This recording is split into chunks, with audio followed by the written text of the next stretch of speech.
안녕하십니까, 하루맨입니다. 오늘 영상은 미래를 대비하는 캐릭터 밸런스 티어표입니다. 이체 각성과 메타 대격변이 다가올 예정이어서 지금 준비해두시는 게 정말 중요합니다. 챕터를 참고하여 원하시는 지식을 습득해보세요.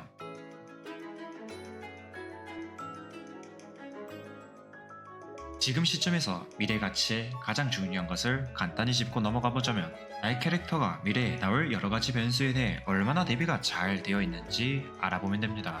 미래에 나올 여러가지 변수는 이체각성, EX 변경, 레이드 메타 변동 등이 대표적이죠. 그때 가장 눈여겨봐야 할 점은 폭딜에 대한 사항이 얼마나 잘 대비가 되어 있는지 봐야 합니다. 물론 소울워크는 지딜이라는 큰 틀은 벗어나지 못할 겁니다. 하지만 폭딜에 대한 가치가 갈수록 높아지고 있고, 지딜에서 폭딜로 전환하는 방법 등은 각자 알고 대비하셔야 합니다. 물론 미래의 2차 각성 등을 통해 폭딜에 대한 부분을 어느 정도 충족시켜준다고 한들, 지금의 캐릭터가 가지고 있는 캐릭터의 폭딜성이 2차 각성 스킬과 같이 쓸 때 어떻게 시너지 될지 모르기 때문에 폭딜을 넣는 방법과 환경 등을 알고 있으면 미래 메타를 좋은 방식으로 대비할 수 있습니다.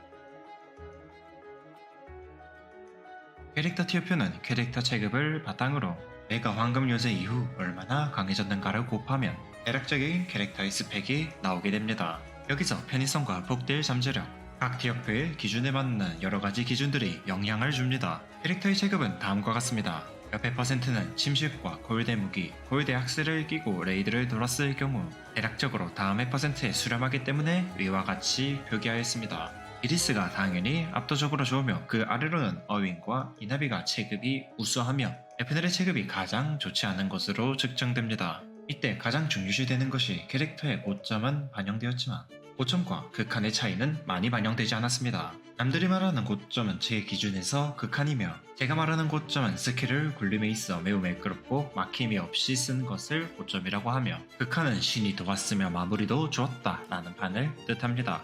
8.4%의 에프넬이 7%의 이리스를 데미지 증가분만으로 이기려면 20%의 실 데미지 증가폭이 필요합니다. 비증으로 지원한다면 비증 135% 기준 27%가 더 좋아져야 하죠. 이때 이리스 침사 황무는 17.3%의 데미지 증가폭을 가지며 에프넬 침사 어둠무는 24.2의 데미지 증가폭을 보입니다. 이 둘을 빼면 6.92%의 차이가 나오고 8.4%가 7.0%를 이기려면 20%의 실 데미지 증가분이 필요하니, 최종적으로 에프넬은 지금보다 실 데미지 증가분으로 13.08% 더 강해지면 데미지 수치적으로 이리스를 이길 수 있습니다. 이런 식으로 기초를 만들고 나서 제가 생각하는 미래가치와 폭딜에 대한 대비를 반영하여 티어표를 제작하였습니다.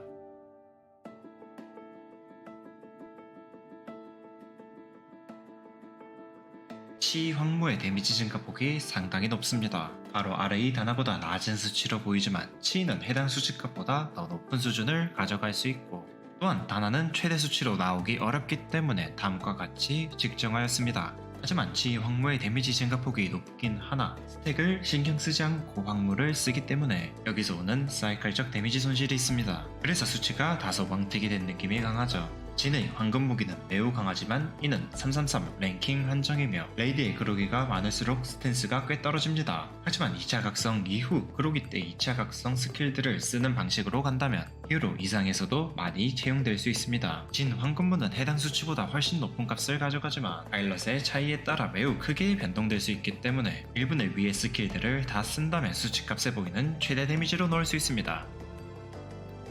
릴리의 데미지가 수치보다 꽤 낮습니다. 1에서 2% 정도 더 낮은 수치를 지니지만 한탕 크게 해먹을 수 있는 구조를 지니기 때문에 최대 수치값으로 표시하였습니다. 하루는 3초 차징으로 인해 무기 데미지를 5% 하향시킨 뒤 적용한 값입니다. 5번을 썼을 경우 18.21%를 13.21%로 하향시켰으며 6번 사용 시도 이와 같습니다. 대부분의 사람은 차징 시간이 1획이기 때문에 해당 수치보다 2에서 3%더 높은 값을 가져갑니다. 차징 값을 아예 제외한다면 하루 침사의 데미지 증가폭은 29.85%입니다. 에프넬은 상향이 많이 이루어졌다고 한들 8%의 캐릭과 비슷하거나 더 낮습니다.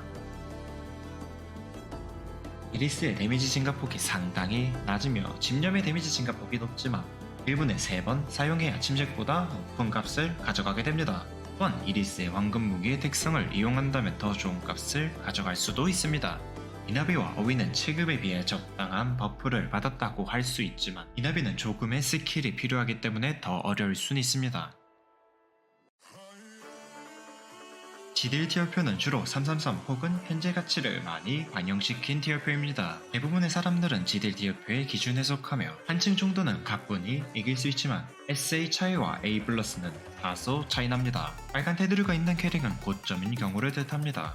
특이한 점은 이리스는 매우 강하지만 제일 강한 것은 아닙니다. 다른 캐릭터에서 최상의 조합을 가져간다면 이리스를 가뿐히 뛰어넘을 수 있습니다. 치이는 최상의 폼을 유지하고 있으며 가장 좋은 점은 고점의 세팅에서 다른 캐릭에 비해 난이도가 비약적으로 어려워지지 않습니다. 오히려 치이는 피읍을 안 쓴다면 침공 2보다 갈망의 난이도가 실전에서 더 어려운 편이죠. 하나의 침공 2의 난이도가 너무 높기 때문에 침공보단 갈망을 추천드리며 이에 똑같은 느낌으로 진 황금무의 침공 2는 실전성이 너무 떨어지죠. 갈망 황무진의 실전성이 훨씬 좋으며 피읍이 없다는 것이 매우 힘들지만 풀타임을 빠르게 줄여나가면서 무적을 빠르게 걸어준다면 많이 괜찮아집니다. 진은 어둠무보다 황금무가 훨씬 우세하나 황금무는 상황을 너무 많이 탑니다. 지딜 평가에 한 항목인 그루기가 없다는 가정하에 상당히 높은 폼을 보입니다. 어떻게 보면 가장 강하죠. 모든 캐릭터의 갈망 문제점을 한방에 해결해주는 어둠무 지원 모드 스텔라의 경우에는 생각보다 접근성이 매우 우수하고 낮은 비용으로 다수의 행복을 끌어올려주는 세팅입니다. 여기서 고정 파티까지 정한다면 파티원들은 진짜 좋아 죽습니다. 유비분들이 서포터 지원으로 넣을 수 있는 유일한 방법이죠. 어휘는 집념의 수치가 더 높지만 침식과 크게 다르지 않다 정도만 생각해주시면 되며 F늘은 상향을 2번 먹었음에도 제자리인 것과 이나비는 어둠무의 스킬을 사용하지 않으면 크게 좋지 않다 말곤 큰 특징이 없습니다.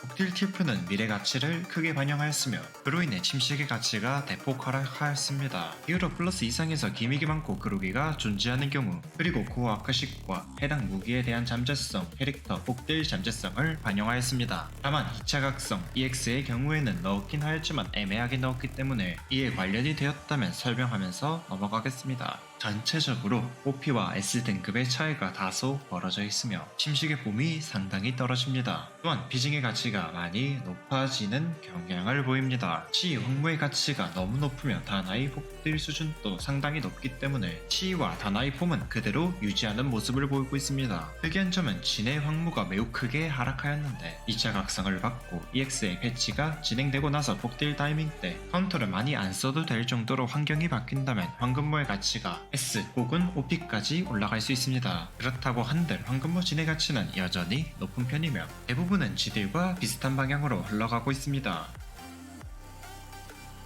유비들은 꼭 침식과 집념 둘 중에 고르시는 걸 추천드리며 어떻게 보면 지금 소울워크는 침식과 집념밖에 안 쓰니 유비 위주의 기준을 넣지 않았다면 또 다른 티어표가 될 수 있겠네요. 녹색 형광 테두리를 가진 캐릭터는 딜은 좋다 하지만 너무 어렵다 정도만 생각해주세요. 장비 시너지적으로 매우 좋고 강한 캐릭터인 이리스가 가장 좋으며 S와 A블의 차이점은 유비 기준에서 고점을 내기 쉬운 캐릭터를 나열하였습니다. 다만 이리스는 너무 강하기 때문에 그러한 단점들이 다 커버가 되죠. A 아래에는 최소 2개 이상의 아쉬운 점이 있기 때문에 유비한테는 추천드리지 않습니다. D라인은 그냥 딜이 좋지 않아요. 앞으로의 메타에 있어 스텔라의 어둠무의 가치가 상당히 높아질 텐데 이를 노려보는 것도 매우 좋을 듯 싶습니다. 다만 딜을 할 것이라면 꼭 광고를 해주세요. 제가 추천드리는 캐릭 라인업은 남캐를 못하시겠다면 침식의 효율과 붙어야 하는 특성 등을 가진 어려운 침식보단 집념 황무 이리스와 어둠무 스텔라, 황무치, 황무 릴리, 황무 에프넬, 황무 다나까지 추천 라인업입니다. 집념과 침식 둘 중에 마음에 드는 것을 하셔도 상관없지만 미래가치 면에선 침식보다 집념을 추천드리고 싶네요. 오늘은 다양한 티어표에 그에 맞는 기준 그리고 미래 가치를 알아보았습니다. 캐릭터 본캐를 선택하실 때는 자기 마음에 드는 것을 선택하라곤 하지만 성능이 좋지 않으면 영 정이 안 가기 마련이죠. 하지만 대부분의 경우에선 스펙과 컨트롤을 먼저 키우시는 게 좋습니다. 대부분의 사람들은 랭커의 세팅과 스킬 프리셋을 따라갑니다. 랭커들의 세팅과 스킬 프리셋은 매우 좋지만 생존율을 신경 써주지 않아요. 해피 세팅도 옛날이야 데미지 차이가 3% 이상이지 지금은 1에서 2%도 안 납니다. 자신에 맞는 세팅과 장비 조합을 꼭 찾아보세요.